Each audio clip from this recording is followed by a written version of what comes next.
Hi and welcome to this Get Ready With Me for a Flight as Cabin Crew. Right now I'm in my hotel room in Istanbul, which is my base right now, and I'll tell you a bit more about that because while I get ready I'll answer some questions regarding what it is to work for an ACMI. First question is, what is an ACMI? An ACMI airline is an airline that provides aircraft, maintenance, crew, and insurance. That's what it stands for. So ACMIs have all of this, and they provide their services to other airlines who maybe have more work that they can handle, or they have some grounded aircraft, or they're missing some crew to operate their flights. So ACMIs cover that work for that airline for a period of time. And that's why ACMIs are constantly changing bases, because they have different projects at different periods of times.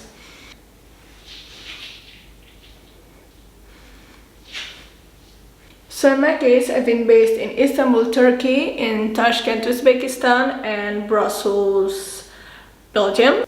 And I've also had shorter bases, like some bases in Germany, one base in Ankara, and another one in Namangan, Uzbekistan. Next question is, where do you live? Do you have to pay for your accommodation? In most ACMIs, you don't have to pay for your own accommodation because you're changing bases so often that it would be a hassle to have to rent an apartment in each place. So we just live in hotels and the company pays for it.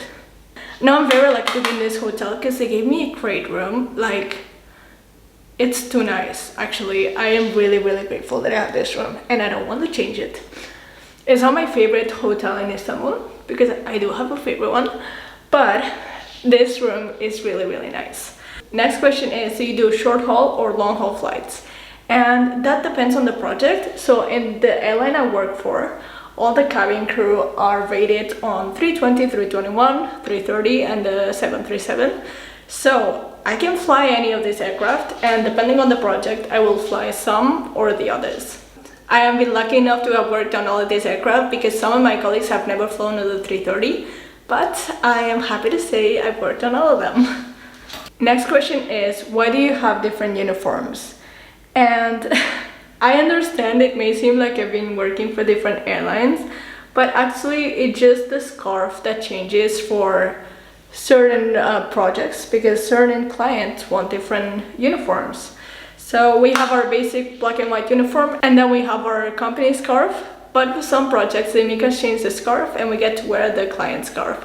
Also, you might have seen that I've been working with people who wear a different uniform than me as well, and that's because sometimes we get to work with the client's cabin crew as well. So it can either be a mixed crew, which is half of the client's cabin crew and half of us. It can be all of us. It can be 3 to 1, it's a different ratio every time. Or it can also be that there's our pilot and our aircraft, but it's not our cabin crew, it's the client's cabin crew. Okay, the angle might have changed because I need to change the battery, but I forgot to say I'm getting ready for a flight from Istanbul to Izmir and then Izmir to Istanbul. It's a regional flight, so it's gonna be very quick, but it's a night flight, so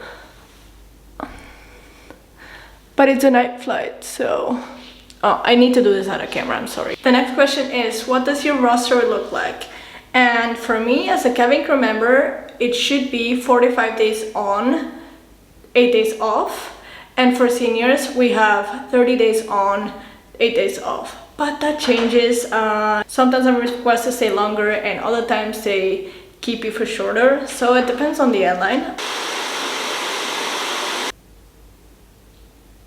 Also regarding the roster, as the operations are different with different clients, everything's gonna be different. Like the flight that you do, if you do international, if you do regional flights, if you have a layover for 24 hours, if you have it for 48, or if you have minimum rest. So it depends really on the operation and the project at the moment.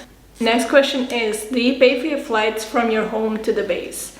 No, we don't pay for that. That's provided by the airline. And yes, we do get to keep the miles. And just like that, my makeup is done. I will need to touch up my lip gloss as usual, but for now, let's go to the hair. Next question is, what is the most challenging part of your job? and I have two answers. The first one will be like, what's the most challenging part about my job working in an ACMI compared to a flag carrier or another kind of airline? For that, I would say the most challenging part is adapting to the different operations. So let's say now I'm in Istanbul, there's this client and we do our safety procedures, but we do their service. So we need to adapt to their service, to the airport itself. So before we arrived at any new project, there's a bunch of documents that we need to read that are informing us of this different project. And the other challenging thing for me in particular is, as I'm a vegan, some countries are not very vegan friendly. So when I arrive in a country, I need to figure out how to eat vegan in a different language. Like here in Turkey and in Uzbekistan, they don't really speak English that well, or they don't really speak English full stop in most places. And there are also countries who are not very used to having vegan people. They don't really know the concept of veganism everywhere.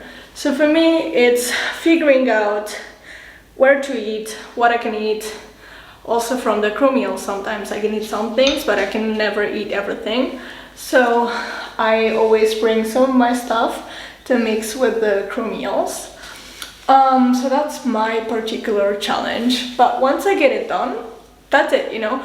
Once I figure out what foods I can buy from the supermarket, what restaurants I can go to, and what food I can eat from the crew meals and the hotel, that's it. And also, I have a favorite hotel here in Istanbul. It's my favorite one because of the service. You know, their people are the best.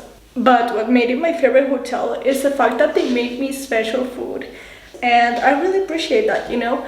Every morning when I would go to breakfast, they would automatically make me my 2-banana smoothie that I love with soy milk or any kind of vegan milk.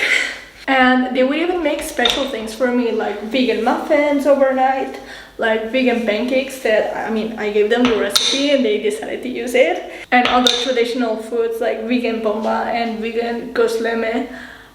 So I'm very happy about that, you know. Once I figure out this, I'm very happy in the base. Next question is, what's your favorite thing about working for an ACMI?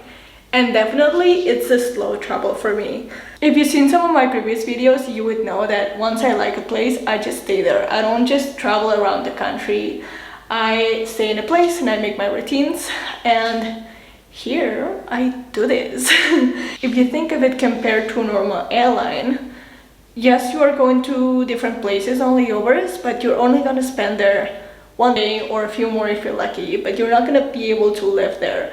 Here I get to slow travel, which I wouldn't have thought actually. And also it's the fact that I get to be in countries that I never thought I would be in. Turkey isn't that far. I never really imagined me living here or actually just coming for vacation. But Uzbekistan is a country that, even though I knew existed, I never thought I would go there, you know. And now I get to say that I lived there. Another thing I really like is learning languages, and here I get to do this because I get to spend a few months in Turkey and a few months in Uzbekistan, so I got to learn some of it. My Uzbek is very poor, but I would say it's more than most cabin crew who I know there.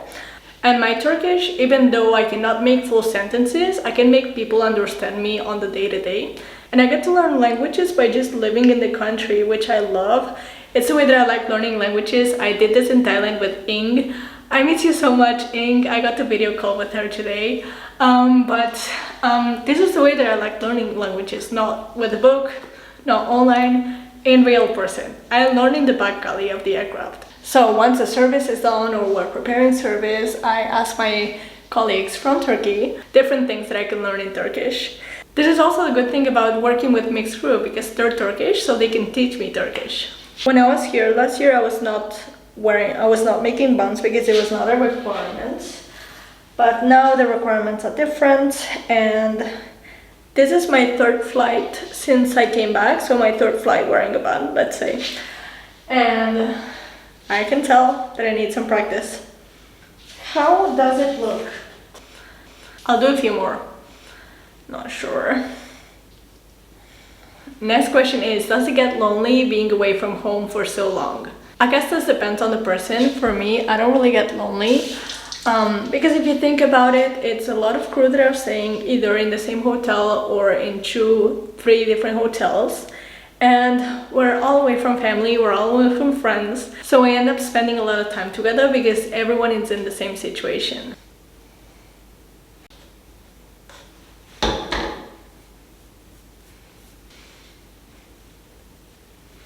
Going back to the challenges of working for an ACMI, sometimes it's going to the doctors or getting medical treatment in places where they don't speak your language or English, because sometimes it's hard to communicate, and when it's about health, it's very frustrating when they don't understand you or you cannot make them understand something. Now let's get dressed for the flight.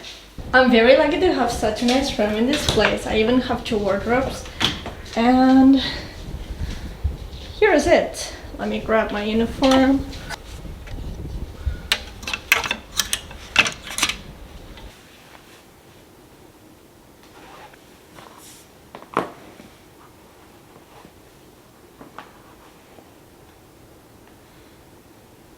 With different scarves comes different ways of tying the scarf, and I was spoiled when I was here last time because we had a scarf that was very easy to tie. It had a scarf ring, and now we have another one, but they're out of stock, so I'm wearing my airline scarf, not the client scarf. And when they go back in stock, I will have an easy scarf again. Also, can we just appreciate the view that I have from here? Isn't it great? I have a sofa and 2 chairs, and I have this panoramic view. And here I can see the sea, the aircraft on approach, depending on the runway, I can see one. I can see the pool, a lot of Istanbul, and the airport is right there. Oh, you can see an aircraft right there. So this is the final look. I'm putting on my blazer, even though we don't really need to in summer. I'm probably gonna take it off in a few minutes. But before I leave, I will screenshot my flight information so that I can prepare it once I arrive at the briefing room. I'm gonna arrive with a lot of time, so I want to actually prepare it there. Do I have something to do?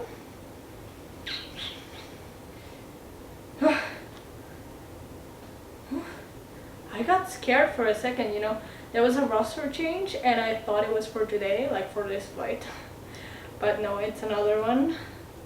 I have 3 off days in a row. That's great. Oh my god, thank you.